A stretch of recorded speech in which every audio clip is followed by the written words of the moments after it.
Dennis, I want to talk to you about some of the different musical styles that have influenced you. What about the music of James Brown? I started listening to James Brown, at a very young age. I think I was like five or 6 years old when I first started noticing James Brown and, stuff. And I used to like emulate a lot of James Brown records just to learn how to play grooves or just learn how to play music, period. And there was a few drummers that I knew or I learned to know, just by their styles of playing, which is Clyde Stubblefield and Melvin Parker.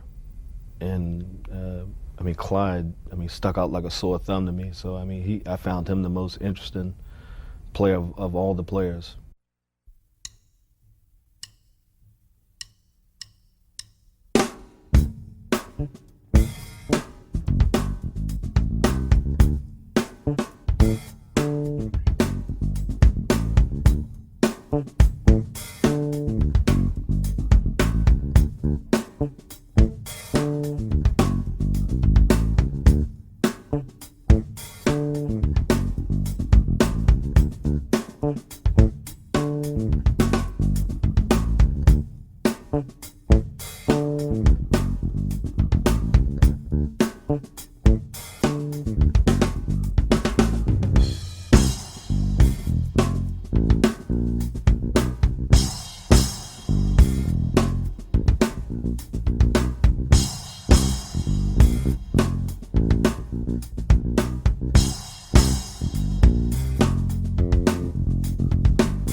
What about some of the Memphis drummers, such as Al Jackson? Al Jackson, you know, I mean, I love this stuff. You know, when he played with Otis Redding and the Booker T's and MGs, you know, all the stuff that came over the radio back at that time. That influenced your pocket Yeah. playing. Yeah. Yeah, and, you know, of course, I got away from pocket playing at a very young age, you know, because of, you know, I mean, I learned how to play music by emulating those records, you know, the pocket stuff, but I learned how to I started getting into jazz at a very young age. I think the first thing I remember emulating was Dave Brubeck, Take 5, which was With Joe Joe Morello. Morello. And then it just went on from there right into you know, Art Blakey and you know, Philly Joe. You know, I tried to emulate, you know, because I never went to school for music. You know, I'm a self-taught musician.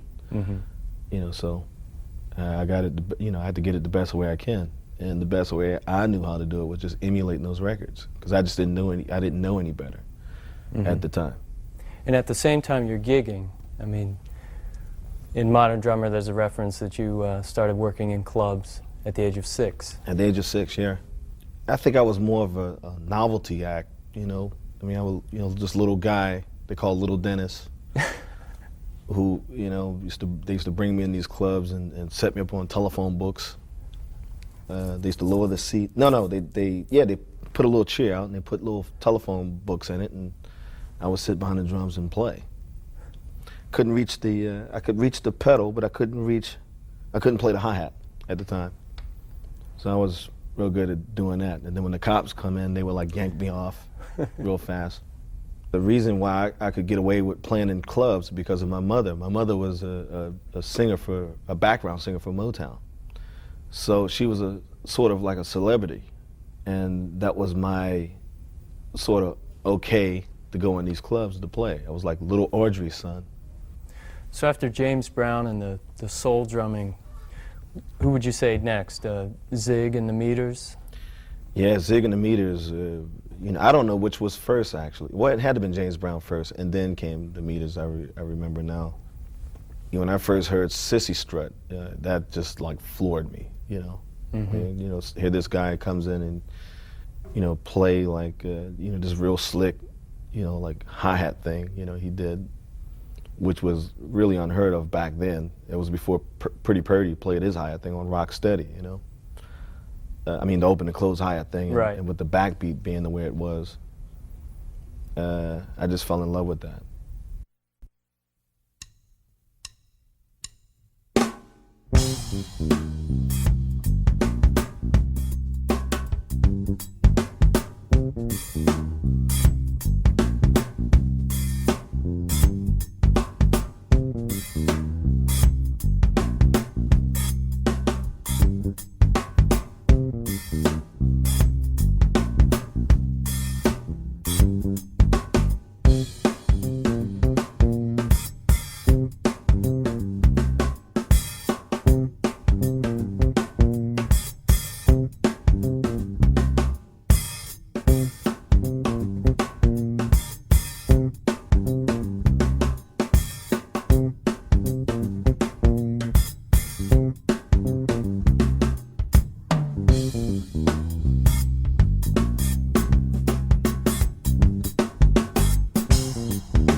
Harvey Mason, when he was with the Headhunters. Mm-hmm.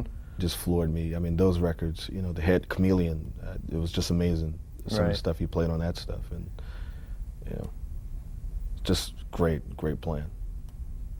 So these were kinds of milestones in the evolution of funk drumming. Yes.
When I saw Billy Cobham play, you know, from that moment on, I wanted to play fusion.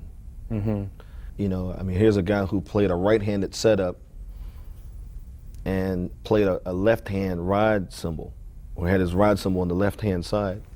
When I saw that, it was just something new for me. You know, I'd never seen anybody up until that moment, or until that time. I never saw anybody do that. Right. So a new challenge. It was a new challenge, you know. So I jumped on it right away, you know. So everything I learned how to do with my right, I had to go back and learn how to do with my left. Uh-huh. But then later, you know, I learned that, you know, people look at that like it's showing off, so to speak. So I just dropped doing a lot of things with my left side, or try to play everything out, do my right, try to play it on my left. I just stuck to my right. And I think what happened was, you know, later when I joined P-Funk, when the percussionist left the band, I took all his gear, you know, and put it over to my left side of the drum kit. Uh-huh. You know, and it was all stick percussion. There was just 2 timbales, a whole bunch of cowbells, and like a few cymbals, various of cymbals, and other little things I could hit on at the time. Mm-hmm. So it came back. You know, I started playing a lot of stuff or leading with my left.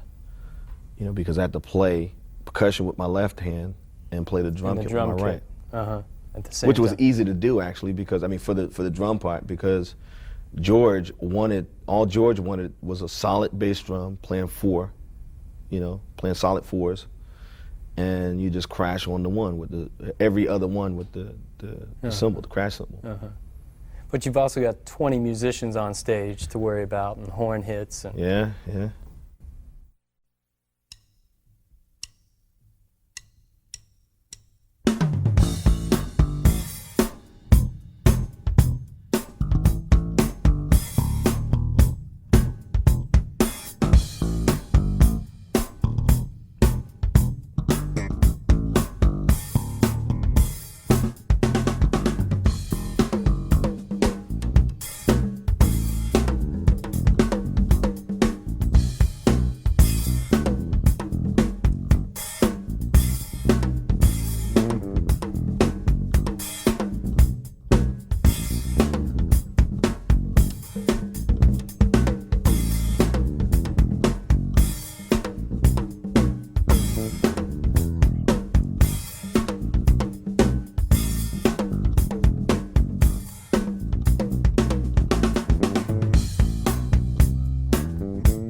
Parliament Funkadelic or Funkadelic music had a heavy influence on my funk playing.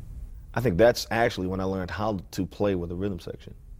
You know, I mean, because up until that time, you know, like with the fusion music, you know, I mean, it's about playing with each other there, but you know, you really, I mean, you know, you're playing a lot and you're not really listening. I mean, you're listening, but you're really not listening to what's going on around you. Right.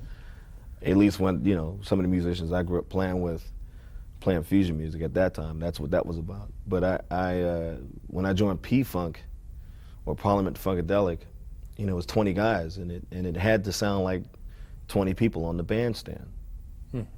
So how old were you when you joined the band? 18 or 19 years old. I think it was like 18 years old.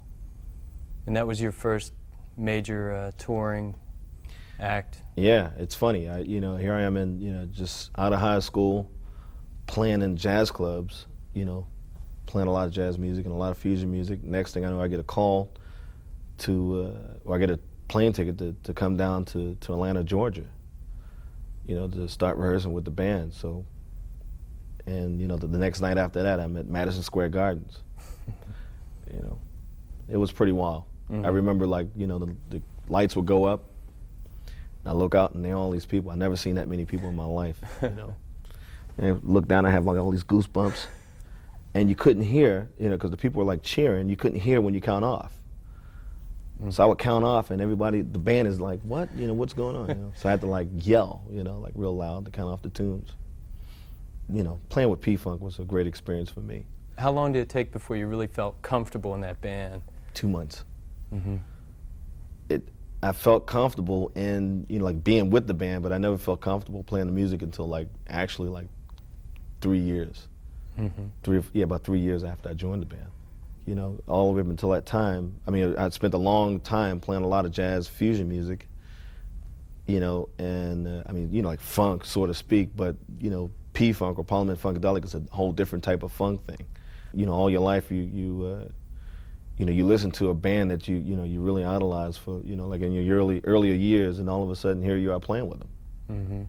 I never dreamed that I would be playing with those guys. So this period of 9 years had a heavy influence on what you've done since then, in terms of the groove and the foundation and the pocket. Can you talk a little bit about how that developed and some of the George Clinton ideas? Yeah, well, one thing I had to learn was like how to play in the pocket, and I didn't know what that meant because no one explained that to me, especially in that organization, until later. You know, I finally broke down and was like, man, what are you guys talking about? You know, like, what is pocket? You know, and what it meant was, okay, well, the time is here, 1, 2, 3, 4. You can either play right on those beats, which George didn't want. He wanted to lay back a little bit, you know, like behind it a little bit, and that's what he meant, you know, with, you know, putting it in the pocket. But you could still feel the time being where it is. It was just, you know, you still had this heavy or this little sluggish feeling type of thing. But was the hi-hat? The hi-hat stayed on, Stayed you know, on. the time. Snare drum? Yeah, I mean, sort of like what Gadd does with his left hand. You know, when he plays snare drums, it's like some of the stuff he did with Steely Dan. You know, some of those examples were like just, you know, snare drum was like behind the beat, so to speak. You know, just, yeah, a little bit laid back, and that's pocket playing. That's what George called pocket playing. So that would carry on into the record dates you're doing today, whether it's sequence music or not. It all still applies. Yeah, it still applies, but I don't get a chance to do those type of things anymore because, you know, usually, you know, guys want you to, you know, I work with a lot of guys who work with these sequencers, and they want it to be exactly right on the beat, you know, and, you know, as soon as you try to lay it back a little bit, you know, they think, you know, like the time is like a little weird. Right. And all you're trying to do is just, you know, like trying to create a comfortable vibe on the track. You know. Human feeling. Yeah. But the only time I really get a chance to exercise those type of things is like when I'm playing live with the rhythm section.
The parts that you and Gary came up with for Blue Matter, I mean, they're very unique. And they're very locked in together. There's a lot of patterns that are phrased together between the bass and the drums. How did that all come about? Well, as far as I remember, it was, John brought in this tune, just had like, the chord changes and the accents. Mm-hmm. We started playing a groove, which wasn't the groove that was on the record at the time, but it was like another thing. Right. And then all of a sudden I started playing, like the triplet thing, which is what I learned from listening to Tiki Forward. Gary played he had a bass line, he was like, he changed his bass line to fit what I was doing, Mm-hmm. And then it came about, like he listening to me listening to him, because there were a few things I had to change to fit his thing too. Right. So, and that's how it, that's how it evolved. And John just let it happen. He just let it happen. That's the great thing about John. Right. When you play with his band, he don't like really tell you what to do.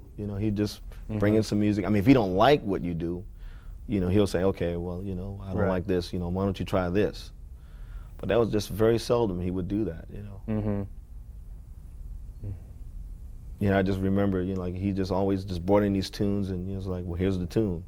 Right. Here's the accents. You learn the accents, and the rest, you got it. You guys got it. He just trusts us to do those type of things. It haven't been that way since. I can't remember it ever being that way since. Mm. Where we're, where if you're in a band and the band leader just let you do what you do. He trusts you to do what you do. Mm-hmm. It's just like somebody saying, here's a sketch of a painting. Put some color to it.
You know, a lot of people think,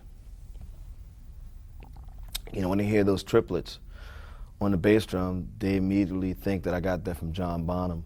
You know, it's because probably that's where they first heard it from. But for me, the first cat I ever heard do that was Tiki Fulwood, you know, with Funkadelic. And the second time I heard it was with John Bonham. And John Bonham made it famous, so to speak, because everybody was into, you know, rock music and, you know, that kind of thing.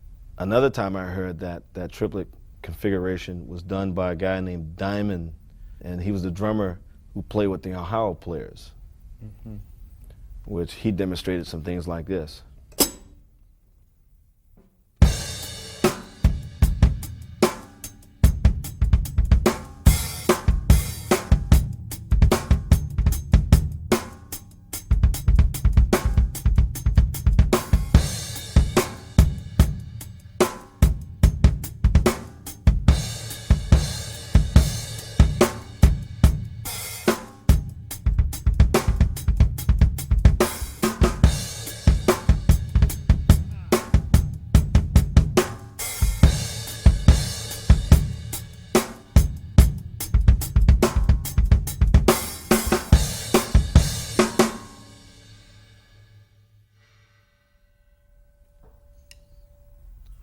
course, the tempo was a little faster, or the tune was a little faster than that, but Right. he made a landmark with that, you know. And then I came along and did it. We've talked about drummers who influenced you throughout the 60s and the 70s. I'm interested, when was the first time you heard Vinnie Colaiuta? I heard Vinny when I was with P-Funk, and the first thing I remember hearing was the Joe's Garage record. And when I heard that, I was totally blown away by his playing. I mean, today I have various different, you know, influences. I mean, a serious range, you know, from the jazz, from the fusion, from the funk, from the, you know, pocket. You know, just have a big variety of different influences. Marvin Smitty Smith is one of my favorite drummers, you know, today. You know, bebop his bebop playing is amazing. I mean, his other things that he does, you know, like the groove stuff is pretty amazing. Mm-hmm. Jeff Watts is another one of my favorites. Tommy Campbell is one of my favorites. You know, Weckl is one of my favorites. Gadd is one of my favorites. You know, Billy is still one of my favorites. Tony is my favorites. And there's one drummer I like to mention that not too many people. There's two drummers I like to mention that I don't think people know anything about them. One drummer is this guy named Gary Husband, who plays with Level 42 right now, but he used to play with Alan Holdsworth. He kind of reminds me of, when he plays with Holdsworth, he kind of reminds me of Tony. Another drummer is a guy named Mark Mundesier. And both of these drummers are from Britain. Mark Mundesier is a phenomenal bebop player. There's Will Kennedy also, who plays with the Yellow Jackets. I love the way he plays. Mm-hmm. I mean, it's a whole bunch of guys, you know. A whole bunch of guys around New York, you know. Right. I think every time you're in town, you're at a different club every night. Yeah, I make it a checking point, things you know, I out. make it a point to just go and just check out people. Another guy I always fail to mention is Lenny White. Just the way he tunes his drums and his approach to playing the drums it's, you know, I'm just really knocked out about, you know, by his playing. And Jack DeJohnette, Mm. you know. Mm-hmm. You know, those are my favorite players, including the old guys, you know, with Right. Max and Elvin and Philly Joe, Papa Joe, and Big Sid Catlett, you know, Louis Bellson, Mm-hmm. who I had a chance to play with, you know. At the I still have to Federation. pinch myself on that, you know. Can't believe I actually, you know, shared the same stage with him, Mm. you know. That's one of the things I'm impressed about, is you seem very open-minded about taking in everything. I mean, you mentioned one day Joey Barron. You know, that's a whole different side of jazz. He's another one of my favorites. When I go see somebody like him, you know, I kind of wish that I had, you know, never played drums. You know, because this guy has such a beautiful approach to playing, and I wish that everybody just thought about or had the same approach as this guy, you know, when he plays, you know, such as, you know, when Lenny plays and Joey and all those other guys. You know, it makes me go home and want to, like, just, you know, think about, well, maybe I'll go into another field, another area, take another career. Mm. And it's weird, you know, because some of those guys share or they express those feelings to me, and I'm like, man, get out of here, you know.